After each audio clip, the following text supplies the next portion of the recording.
بسم الله الرحمن الرحيم. السلام عليكم ورحمة الله. أخوان، مثل ما تلاحظون اليوم عندنا تسميد بعنصر الداب مثل ما موضح قدامكم. هذا الداب الأردني السنبلتين، أفضل ما موجود بالسوق حاليا. فشو نسوي؟ نسمد به الشتلات. بس قبل ما تبلش بشغلك، قبل أسبوع تنطي سماد يخلي النبات يسحب العناصر المقيدة بالتربة، وهو الأحماض الأمينية. ترش أحماض الأمينية، بعدها بأسبوع يحرر لك العناصر ويخلي النبات يمتص العناصر بكل سهولة. والرش يكون العنصر الذاب مثل ما موضح قدامكم. هذا الكف ترش النبات بهالطريقة هذه. مقدار ملعقة طعام لكل سلة، ملعقة شاي. بهالطريقة هذه يكون الرش.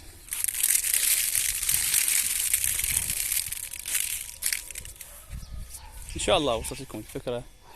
طريقة التسميد طريقة كلش سهلة، فقط تكون بعد الرش سقاية بالمي، يكون سقي غمر حتى النبات يسحب أكثر كمية من هذا العنصر. هذا العنصر الذوبان مالته ياخذ له أسبوع 10 أيام يلا يذوب بالكامل.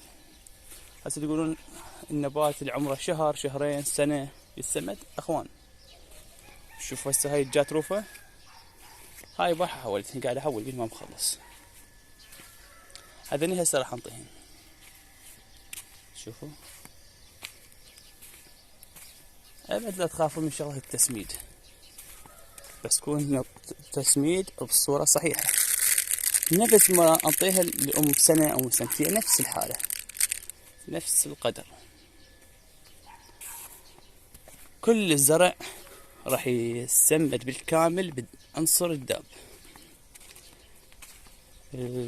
الرشة الثانية إن شاء الله راح تكون كيميائي وداب، يعني نيتروجين والفسفور. بيناتهم راح تصير رشة عناصر صغرى. مثل ما تلاحظون، شوفوا الزرع ما شاء الله بصورة جيدة، نمو منتظم، أحجام كلها قصة واحدة، يعني ماكو فوارق. إذا أكو فوارق بسيطة جدا، يعني ما تشوفون أكو شتلة صغيرة بيناتهم، كله قصة فرق 10-15 سنتيم. شوفوا هاي الجات روفة، هاي اللي حولناها قبل شهر ونص. شوفوا الأحجام، هاي وصلت للحزام تقريبا. أحجام ممتازة وراقية. فالنبات شنو يحتاج من عندك؟ مو فقط السمد. اكو اخوان يسمدون وماكو فائدة، يعني يعطي داب، يعطي كيمياء، ويعطي بوتاس، كل شيء يعطي عناصر صغرى، ما قاعد يستجيب النبات. بس من يرش ورقي شوية يستجيب، بس على الأغلب من الجذور كل شيء ما يسحب. فالمشكلة وين؟ بالتربة. التربة يحتاج لها سماد خاص، وهو الأحماض الأمينية. هذا يعطى قبل الموجات الحارة أو الباردة بفوائد ممتازة، يحرر لك العناصر الموجودة بالتربة اللي يحتاجها النبات. شوفوا ما شاء الله، شوفوا أحجام. خليني أوضح لكم شوفوا التين ما شاء الله، أحجام ممتازة.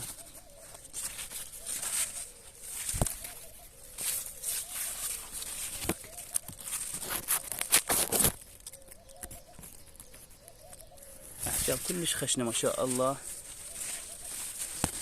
هاي بعدها ما رايج يا أخوان، طبعا أوراق كثافة.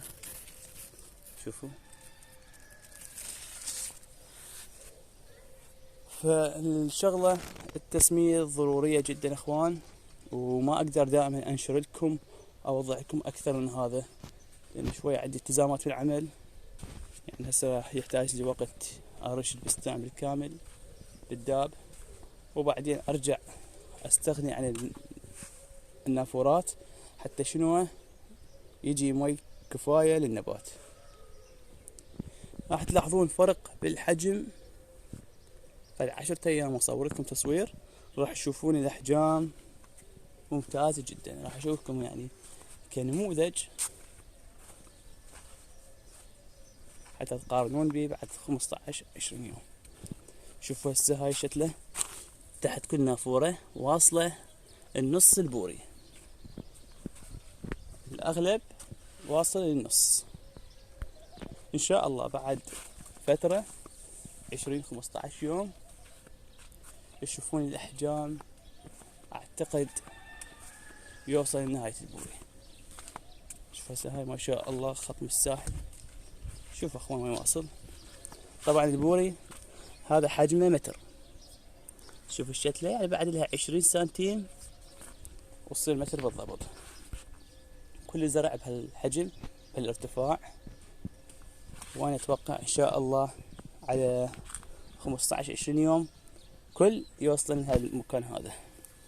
وراح تشوفون ان شاء الله بالتصوير نشوف النتائج. رغم اني ما اريد هني كبرين للامانه، الاحجام الكبيره راح تاثر على طريقه الرش. المرشات تحتاج فضاء شويه مفتوح حتى ما يضايقها.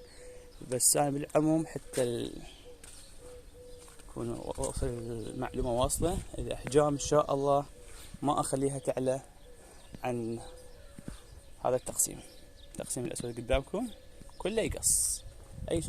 اي شتلة تعلى قبل قص القمة النامية، لان نحتاج نبات يكون قصة وحدة وحجم واحد.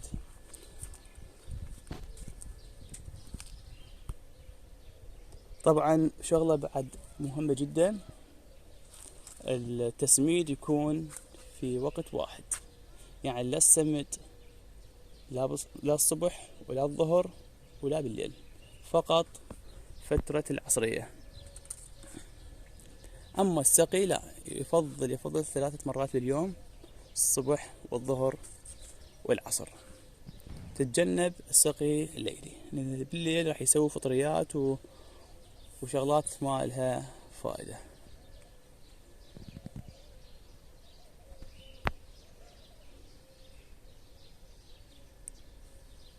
مثل ما تلاحظون أحجام حلوة ممتازة. إن شاء الله أصور لكم مرحلة ثانية الجهة المقابلة أيضا شتلات قاعد نحاول جديد.